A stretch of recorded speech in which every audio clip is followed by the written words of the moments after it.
How do you self-motivate? How do you pick yourself back up? How do you motivate yourself again when you feel like life just punched you in the face? If motivation were easy, everybody would have $1 million in the bank. Everybody would have six-pack abs. Everybody would be having the side hustle of their dreams and taking vacations because they would be motivated all the time. But that's not how life works, is it? There are things you can do to help someone tap back into the drive inside themselves in a moment like this. And these 2 steps are also what you need to do in moments where you're the one who needs the motivation. Step number 1. Hey, it's your friend Mel, and welcome to the Mel Robbins podcast. Thank you so much for being here today. I'm so excited to talk to you. And the fact is, I've been dying to talk to you about a particular topic. What is that topic? Self-motivation. And the thing about self-motivation is that it's something we all want, but it's something that we don't really understand. I mean, I'm sure that you may be thinking about things that you want to improve or change in your life. It's the time of year where everybody's doing it. It's the time of year where businesses are planning big changes. People are thinking about what they want in the next year. And so no matter when you're listening to this, I know that the story I'm about to tell you and the things I'm about to teach you about self-motivation are really going to help you. Because the fact is, there are 2 truths about self-motivation that are essential for you to understand if you want to be able to hack motivation when you need it. Because here's the thing. You know, when you're busy making plans or setting goals or deciding kind of what you want to go do, you feel really motivated, don't you? But have you ever noticed that life has this funny way of taking the wind right out of the sails? As soon as you really need the motivation, it's like, boom, no wind, you're not going anywhere. And I have a personal story to tell you because this is exactly what's happening in my life right now. I got home a couple days ago. We were down in Boston taping a bunch of episodes down in our brand new studios. It's super cool.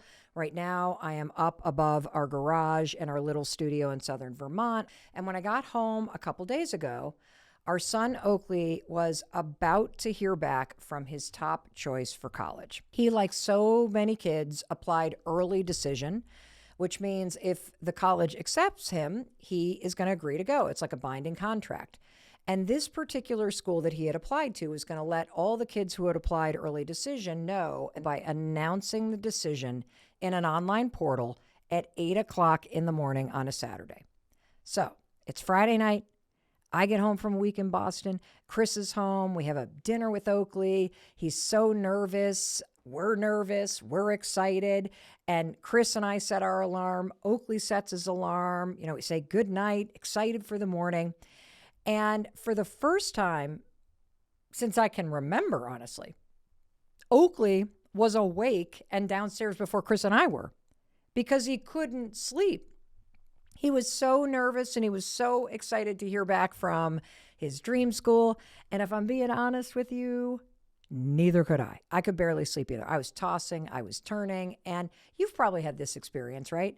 Like maybe you're waiting to hear back on a big job that you've been interviewing for, or you're waiting to hear back to see if you've got it into graduate school. Or maybe it's a moment where one of the kids that you love is about to find out, did they make the orchestra? Did they make the soccer team? And I got to tell you, I was so excited for him because I watched him pour himself into the application for this college over the last couple of months. I mean, he's been writing and rewriting essays. He's been gathering up the recommendations. He's been working hard to keep his GPA up. And you could tell he not only really wanted this, you could tell he was willing to pour himself into it, right? Because unlike his sister, Kendall, he wasn't going to be auditioning for anything. And unlike a lot of his friends who excel in sports, he wasn't getting recruited by a school. And this particular school doesn't do interviews. So his one shot was how he could present himself as an applicant on paper. And as somebody who is dyslexic, that's basically your worst nightmare. But he went for it. And that morning, standing there in my PJs, I wasn't really nervous. I mean, I was so excited. I was excited because it wasn't just about the college application, but I've seen how hard he's worked for 4 years straight. And I know that all these schools are now crazy competitive, but I said to myself, look, you don't need to worry about this, Mel. He's put in the work. He's in the zone of what the school is looking for. And, when you see him on paper, he did a good job. He's got a 6 GPA. He's the captain of 2 varsity sports, senior mentor, won these awards, blah, bitty, blah, bitty, blah, bitty, blah. If you've heard him on the podcast, he's a great kid and has awesome emotional intelligence. So here we are. His stomach is in knots. I'm really excited. We're gathered around the kitchen island. Chris places his hand on Oakley's back as he cracks open the laptop, logs into the portal, and then it's silent for about 10 seconds. And Oakley pushes back from the island and goes, ugh, it's a no. I didn't make it. We sat there in silence. I don't know how much time went by. I honestly thought it was going to go a different way. I thought he was going to thread the needle on this one. And then Oakley said, they didn't even defer me. I mean, I was like flat out rejected. The only thing that I could say was, that sucks, buddy. And I'm really proud of the fact that you went for it. I'm really proud of how much work you put into it. And he kind of hung his head down low. And I said, well, tell me what you need me to do to support you today. Do you want me to make you your favorite bolognese sauce for dinner? Do you need us to just leave you alone? And he said, sure. Bolognese sounds great. And then he said, I just need some time. And he kind of shrugged off the hugs we tried to give him. And he went right back up to his room and shut the door. And, I was standing there and I kind of looked at Chris, and it was one of those moments in life where you're not quite sure what to do with yourself right now, and in the context of college, I'm sure you've seen those videos that have gone viral online where the kids are gathered around the laptop and their families are all around them. And all of a sudden they get the news and they scream and jump and shout and the family starts crying. And I kind of thought that was going to be us. I don't think I've ever seen a video online of the moment where somebody gets rejected from their dream school. And yet, life is full of rejections. It's full of setbacks. It's full of heartbreaks. And you can know that intellectually, but boy, is it hard when it hits. And it's hard when it hits you, and it's also hard when it hits somebody that you love. Thankfully, I am smart enough at this point in my life that I knew that that was not a moment to kind of crank up the motivational pep talk, right? Because that's the last thing that you want to hear when your dream school says, nope, you're not good enough for us. Or that job that you've been interviewing for says, sorry, you don't have what it takes. And there's a lot of layoffs happening right now. In fact, someone that is in my family just got laid off after working somewhere for 10 years, just completely out of nowhere. Their boss didn't even know it was coming. I'm sitting here talking about college applications with Oak, and the fact is you can pour years of your life into something, and all of a sudden you hear, nah, I think we're going to go in a different direction. And when that happens, let's just not even mince words. It freaking sucks. And you do need to wallow in it. You do need to take some time. You do need to feel sad or frustrated. You do need to let all of that come up because you know what? Those are very appropriate emotions. In fact, they prove that you're mentally healthy because when you work hard for something and you don't get the result that you were working for, it does sting. So don't rush past that feeling. But now let's talk about what comes next. Because one of the hardest yet most important skills in life is what you do after you've been rejected. That's what we're talking about today. How do you self-motivate? How do you pick yourself back up? How do you motivate yourself again when you feel like life just punched you in the face? And that's exactly what's going on in our house right now. Oakley now has, as I'm talking to you, exactly 11 days to complete all the remaining applications and essays that he needs to work on in order to apply to other colleges.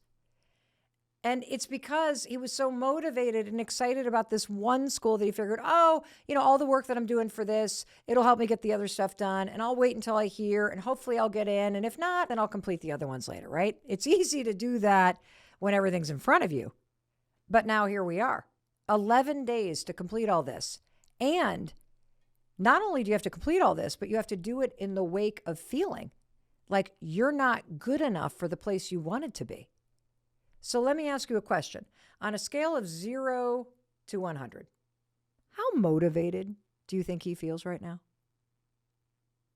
If you guess 0, you would be correct. He is the opposite of motivated. He is demoralized. He feels like he's not a smart kid. And, if I can't get it, why even bother? And he's not the only one, because when you have a moment where you feel like nothing's working out, that is the kind of emotion of it, right? And for example, if you happen to be single right now and everyone around you, oh my God, everybody's getting engaged, everybody's getting married, and here you are, you're having to put yourself back out there again after a breakup yet again. When is this ever going to be your turn? Or if you've ever had an issue getting pregnant, doesn't it seem like everybody around you is getting pregnant with ease? This is exactly the feeling. If you're in the financial industry and you've got to pass a huge exam for work, no matter how hard you study, if you don't pass it the first time, now you're going to be panic-stricken and you're going to feel demoralized, which makes it so hard to get motivated. I'll give you another example. You started selling real estate, which seemed like a great idea, right? You were super motivated in the beginning. But now it's been a year, and no matter how many networking meetings you have gone to, you can't get your own listing. And every time you look around, a new house is on the market and they're listed by somebody else. And why is it that you can't get this? And then you don't feel that motivated. Why is this so easy for everybody else? And doesn't it feel like you're the only one who feels that way? But you're not. And you can do something about it.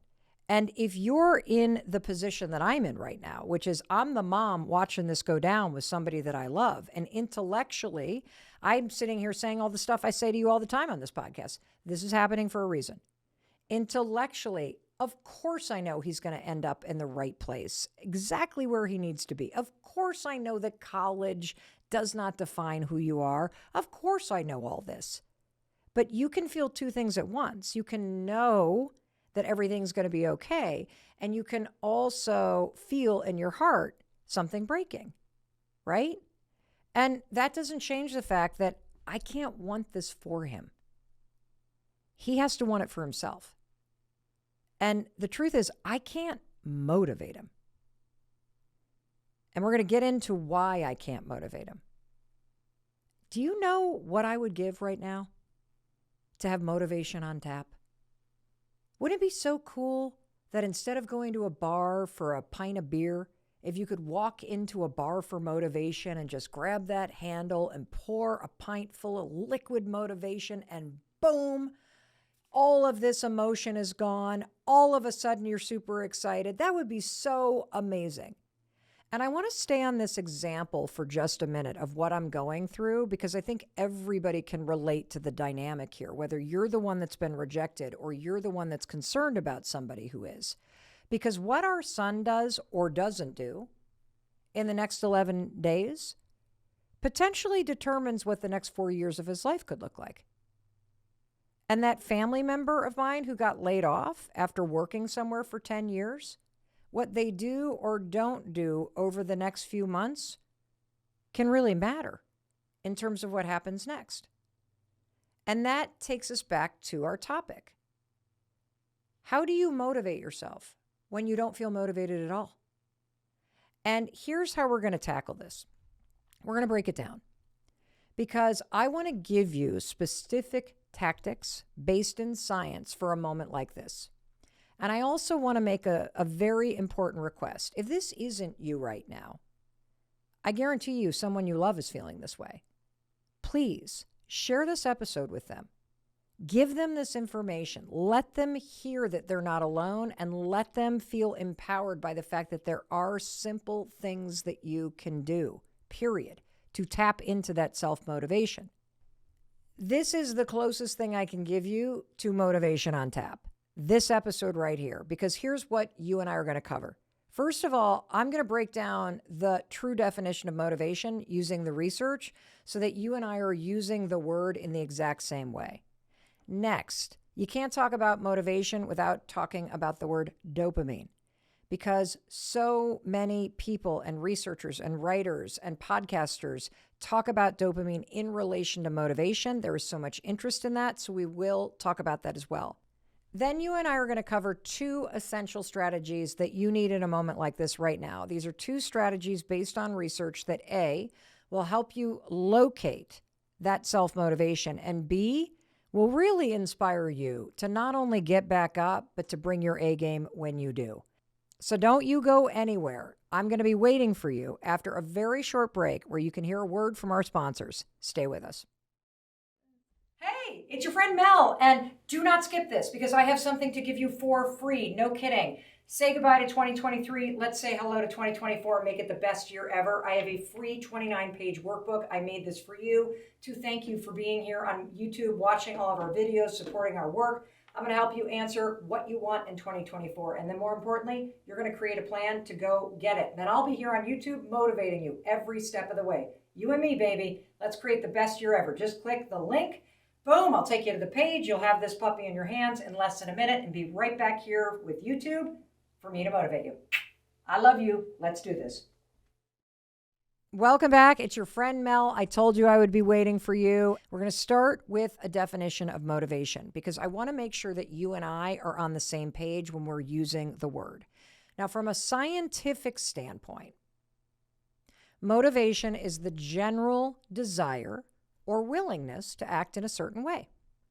Another way that you may hear people define motivation in the context of kind of science and research is motivation is often used to describe this force that explains why you would initiate something or why you would continue with something or why you would quit something. That's an interesting thing, that you have a motivation to quit something. Of course you do. That's the force that makes you take the action to quit. It's motivating you. And since you listen to the Mel Robbins podcast, you know I like to simplify things. So I have just this very plain spoken definition that I use that takes into account all the science and research. And here's my definition of motivation. And this is what I want you and I to use as we're having this conversation. Motivation just means you feel like doing something. That's it. Motivation means you feel like doing something. And that means a lack of motivation means you don't feel like doing something. Simple, right? And that's what's interesting about motivation. When you feel like doing something, it's easy to do, right? Because you're motivated. You feel like doing it. And if you Googled motivation, or you've listened to podcasts on the topics, or you've read about the science of it, I know that you have bumped into the word dopamine. So let me talk about dopamine in the context of self-motivation, okay? Dopamine is a type of neurotransmitter and hormone.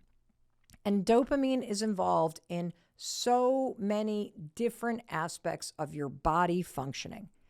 But when you talk about dopamine in the context of motivation, what researchers, neuroscientists, psychologists, everybody is talking about is the fact that dopamine plays a role in what's called the reward system in your mind. That's why dopamine is often referred to as the molecule of motivation.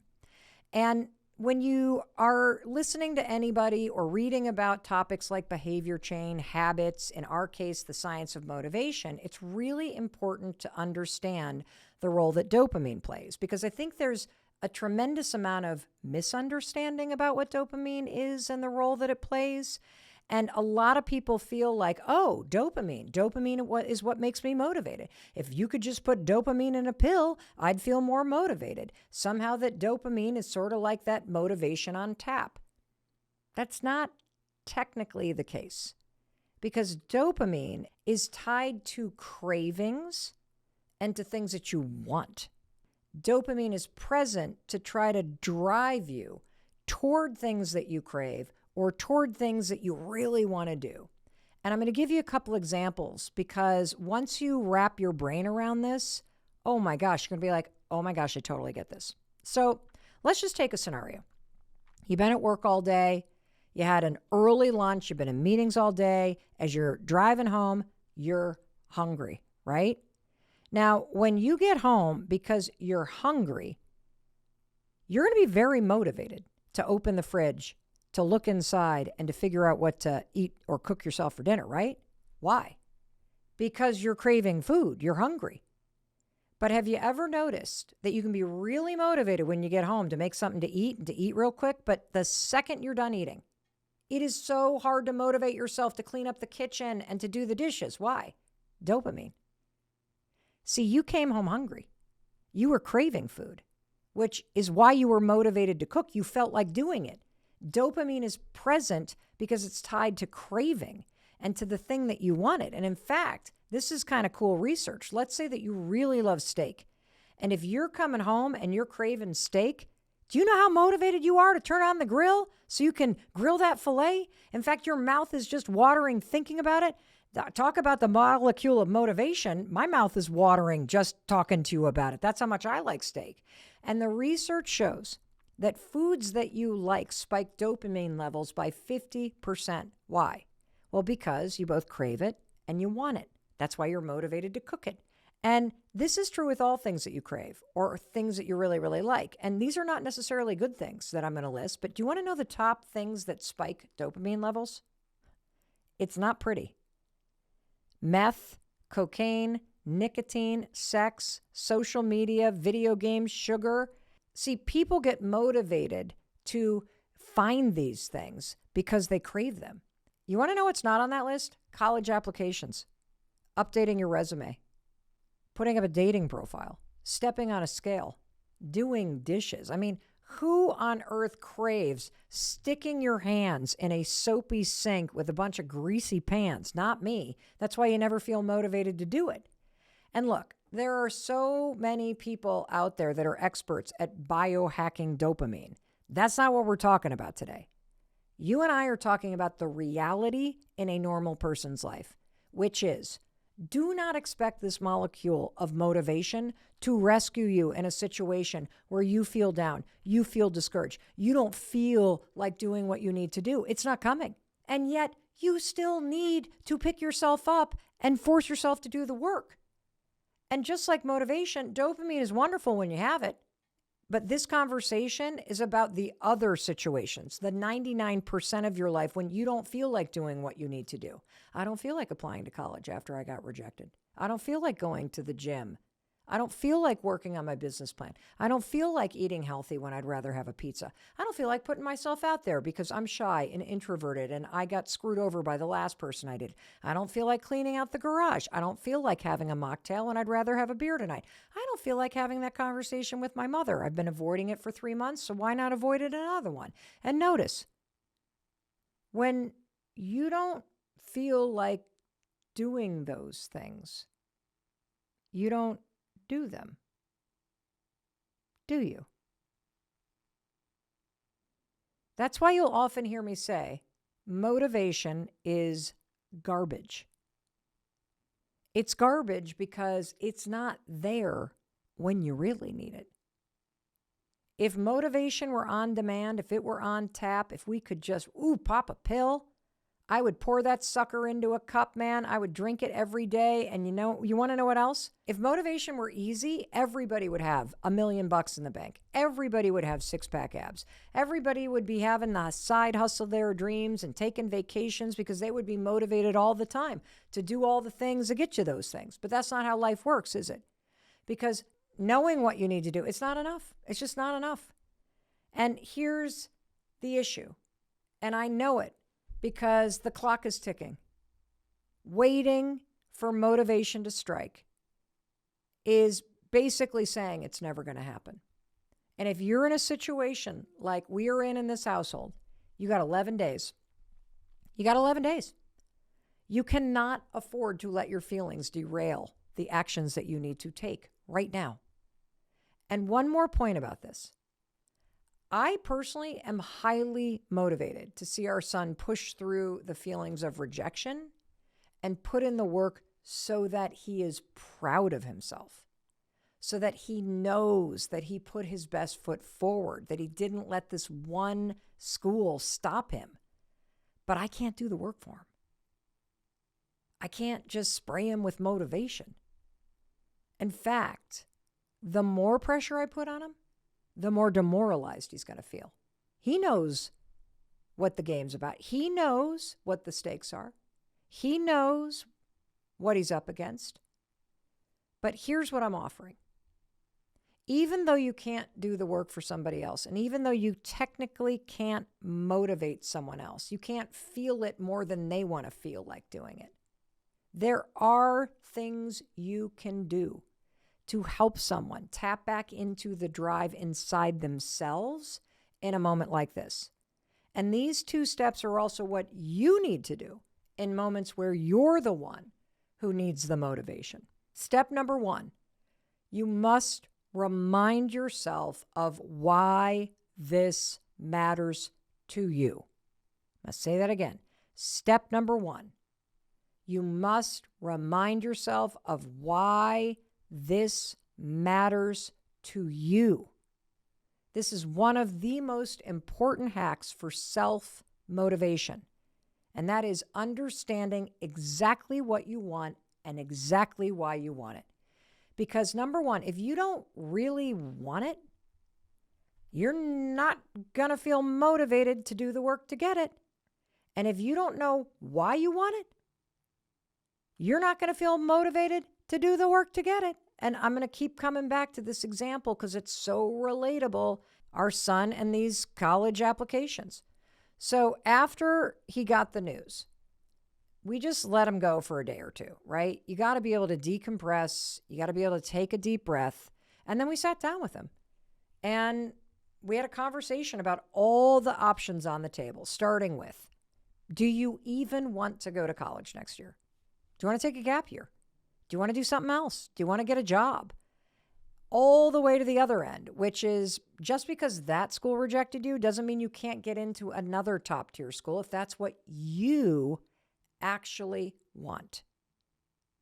And that's important. You can't want it because I want it. And I don't even want that for him. I want him to go to the place he wants to be. And I reminded him of this. There are so many amazing schools out there that you could not only get into, but you probably love and be really happy at. So why not put in a couple applications to schools like that so you have options? So we talked and talked and talked through all the options. Don't go at all, apply to top schools, apply to schools in the middle. And here's what he said. You know, if I didn't put in a few more applications to some other top choices of mine, all of which are a real reach for me, I realize that. I know in my heart that I wouldn't have given it my all. And I guess, Mom, if they reject me too, then you know what? It's going to make me feel better at where I ultimately end up. I love that. I love that because number 1, he's getting in touch with what he wants. And number 2, it really tracks back to something that you and I talk about all the time. That dreams and your goals, they are there for a reason, and they're not necessarily there because you're supposed to achieve them. Dreams set a direction that you head in. Dreams are what you pursue in order for you to become the kind of person that you want to become. See, these dreams and goals that you have, these reaches that you go for, they force you to do things that you wouldn't normally do. And that's exactly what our son was talking about. He knows that by buckling down right now, at the moment where he least wants to do this, this is the last thing that he wants to do. But by doing it and going for it, he is demonstrating something that he cares in terms of his character. That's why he wants to apply. He's not doing it to get into a school. He's applying because that's the kind of person he knows that he wants to be. And I want you to think, like, where in your life have you gone for something simply because you knew pursuing it would cause you to become a better version of yourself? And so let's circle this back. and highlight step one, which is you have to know why you want something. And let's talk about you. Let's talk about your why. Whether you're listening to me right now and you're picking yourself back up, or you're cranking along, you got some big goal and you would just love to destroy it this year. I mean, let's level up. Let's amplify. Let's swing for the fences, people. You want to tap into that like self-motivation to really rocket ship this puppy. What is it that you want? What is it that you're working on? And why do you want it? Why?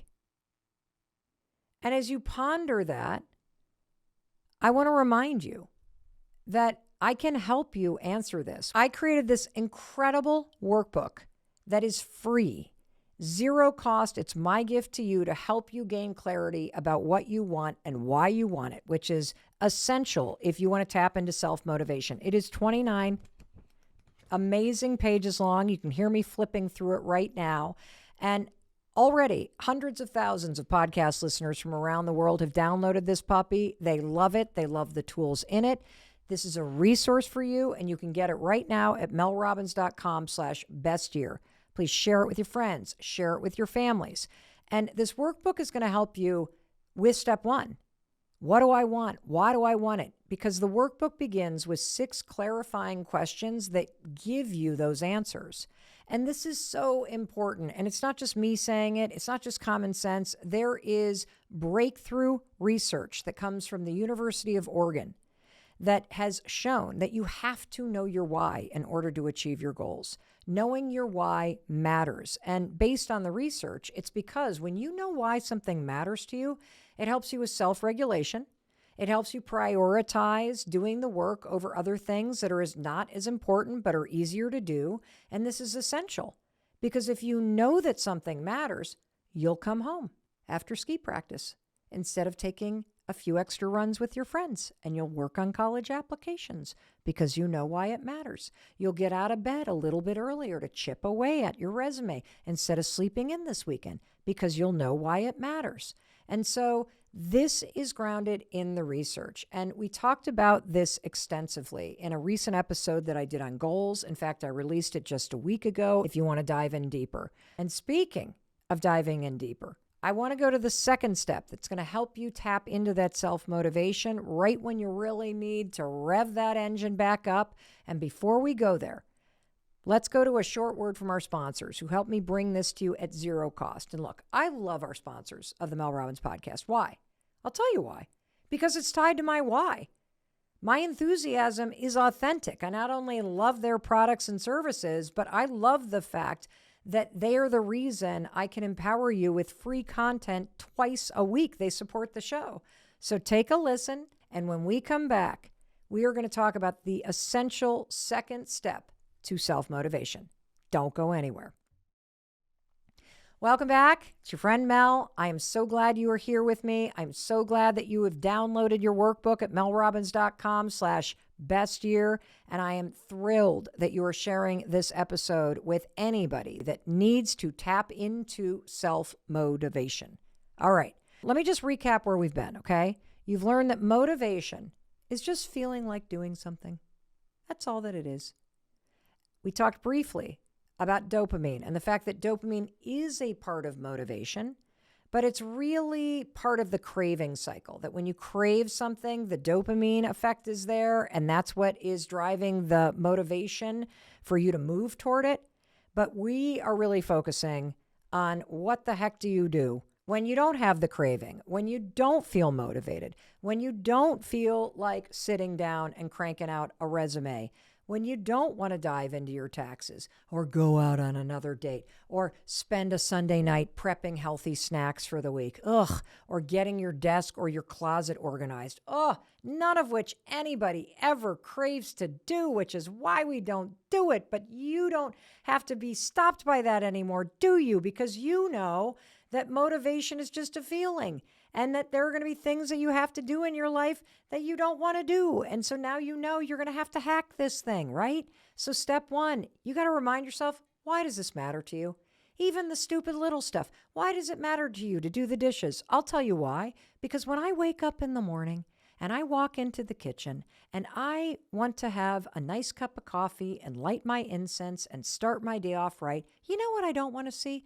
I don't want to see a sink full of crusted, greasy, nasty-ass dishes and pots from last night that are cold and gross, and I don't want to roll up my pajama sleeves and stick my hands into the soapy water and have to scrub that stuff off because you know what? I'm going to be mad. I'm going to be mad that I left it for myself. I'm going to be mad that nobody else did it. I'm going to be mad that I left yesterday's mess for myself first thing in the morning to clean up because that's a stupid way to start the morning. And I know that. So why is my why do the dishes at night? My why for doing the dishes after I cook is number one, because I want to set myself up for a great morning. Number two, I know that even though it doesn't feel easier, and even though I don't crave sticking my hands into the sink right now at night, I know that if I do it right now, I'm going to be better off. I know how good it feels when I'm done doing the dishes. And I know that a little push right now to get me to do the dang dishes and get it done and wipe down the counters and go to bed with a clean kitchen, that matters more to me than how I feel right now about not doing it. So I don't sit around and wait to crave. I don't sit around and wait to feel motivated. I push myself to do it because it matters. It matters. And here's step two. You ready? This is so simple. Let's just take a page from Nike, from the most powerful tagline on the planet of any brand, anywhere. Just do it. 3 words. Just do it. Do you know why that tagline is so powerful? I want you to stop and think about it. Just do it. I ask this question a lot when I'm giving a keynote speech, and I'll stand in front of an audience of 10,000 people and say, in Nike's tagline, just do it. What do you think the single most important and powerful word of that tagline is? You know what, everybody guess? Do. Do. And I don't blame them because I take an action-first approach to life. But do is wrong. That's not the reason why that tagline is so powerful. You know what everybody guesses next when I tell them, nope, it's not do. It. You got to know what you want. That's true. That's true. You do need to know what you want. Because when you know what you want, you now can align your actions with it. But that's not why that tagline is powerful, and I can prove it to you. Imagine if their tagline was just do it. Would that be that empowering? No. That's because the most powerful word in the entire tagline is just. Just is the universal moment of hesitation.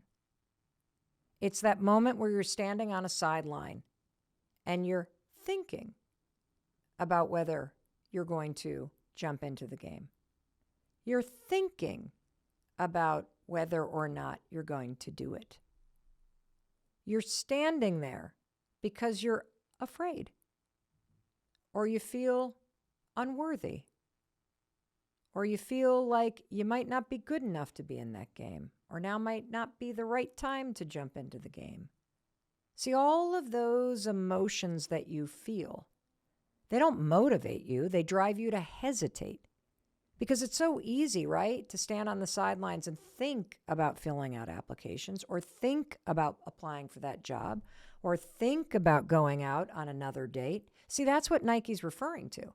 How you and I sit in our heads and stand on the sidelines of life just waiting for inspiration or motivation to strike. That's why this tagline is so powerful, because Nike knows we are not motivated to do things that scare us. We are not motivated to step into the game. We are not motivated when it comes to doing things that feel a little scary, that feel like they might challenge us, that feel like we might not be good enough. That's why they're saying just do it. They are calling you from the sidelines because guess what? There is greatness in you. Even when you don't feel like it, there is greatness for you to tap into. There is greatness that you can apply to this situation. So how the heck do you summon it? Just do it. Push through the hesitation because the power is in the action. Self-motivation means you understand what you need to do, why you need to do it, and you force yourself through the hesitation to do the thing you don't feel like doing, regardless of your emotions, despite the fact that you're not motivated. You do it because you know why this matters. And the reason why it matters is because every time you push through that hesitation, every time you push through the lack of motivation, you tap into the greatness that is inside of you. You open the doors to a life that you're meant to lead. It's only through the action. And I've come to believe it's only through learning how to push through that moment of fear, that moment of hesitation, those moments when you don't feel like it. That's how you tap into the greatness. And there's one other thing I want to share to you in this regard of just do it. Because the other night I was out to dinner with our daughter Sawyer and her boyfriend Gavin, and they knew that Oakley had not gotten into his school, and they were asking, how he's feeling. And we were just talking about how hard it is. I mean, how hard it is to just pick yourself back up, especially when you didn't get what you worked for, and put your best effort forward, even though you feel like a loser, you feel like you failed, or you feel like, why bother? And Gavin was kind of reflecting on his kind of college process, and he had this really awesome philosophy. I'm going to steal this because I freaking love this. And it's something that he learned from his coach when he was playing D1 lacrosse: fail at full speed. In life, I want you to fail at full speed. If you're going to apply to a top school or to your dream job, or you're going to try to overcome your health challenges, I want you to know in your heart that you ran at that thing as hard as you freaking could. That if you wanted it, if you know why you wanted it, that you freaking attacked it, no matter how you feel in this moment. That you don't let the temporary feelings stop you from giving your all when the moment matters. And you know what I also love about this? Well, first of all, I love no motivation required. It didn't say when you're motivated, make sure you fail full speed. No. Motivation is not part of this. It's 100% about who you are being. If you're going to fail at full speed, you're not going to wait around to feel motivated to do that. You're going to push yourself. That's an ethos. That's a philosophy about how you attack the things that matter to you. I mean, don't you want to be that kind of person that gave it your all when it comes to the things that you really want in your life? I mean, I can't imagine any worse feeling than living with regret. Knowing that you just gave up. You just, whatever. I don't feel like it. I know it matters to me. I'd be willing to live with this heartache for my whole life, knowing I didn't truly take my best shot, rather than the heartbreak of going for it and being told no. I mean, wouldn't you rather fail at everything, knowing that you tried as hard as you could? I would. I'd rather do that than be successful to everybody on the outside, but know deep on the inside, I cut corners, I cheated my way there, I didn't really earn it. And here's the thing. Fail at full speed. It's about putting your heart into something that matters to you, running at the ball. But I do want to add one caveat, because I have said a lot in our conversations, especially recently, that you must slow down before you can step on the accelerator. Being clear about the direction that you're headed in, way more important than how fast you're going. There are so many people just running in circles, no idea where they're headed, going nowhere fast. So let me explain what full speed means. It means slowing down so you understand what you want and why. And once you figure out what you want and why you want it, it means giving it your very best effort. Whatever best means today. And there are going to be those days where you only have 20% to give or 30% to give or 40% to give. That was me for the past 2 months. I have been exhausted. I have worked way too much this year. But if 20% effort is everything that you've got today and you give 20%, that's 100% effort. That's full speed. That's what I'm talking about. I learned that from my friend and brain coach, Jim Quick, who appeared on this podcast about a month ago. And only you know how much you have to give today. And I love that. I love that because there are going to be times in your life where you just got 20% in the tank, but you're going to give it. And only you know how much you have to give. Only you know whether or not you're giving it your all. And you also know, by the way, when you're standing on the sidelines listening to the excuses. And so, when it comes to self-motivation, just come back to this advice over and over and over again. These 2 simple steps are all you need to know. Seriously. Anytime I find myself hesitating or feeling unmotivated, you know what I do? I remind myself why this matters. Doing the dishes. I don't feel like doing them for why do I do the dishes? Okay, yeah, that's right. I'm going to push myself to do it. For the big things, for the little things, it will summon the exact clarity that you need. It will cut through the emotions of the moment, and it will give you exactly what you need to do next. It works for me. I know it'll work for you. So stop waiting around to feel like it. Motivation is not coming. If it's not something you crave, dopamine is not going to help. And it doesn't matter because now you know the 2 simple steps and the truth about self-motivation. It is there for you. If you understand what you want and you remind yourself of why you want it. And then you got to just do it. Use the 5-second rule, 5, 4, 3, 2, 1, and push yourself through the excuse and take the action. Fail at full speed. And I have a feeling you're not going to fail at all.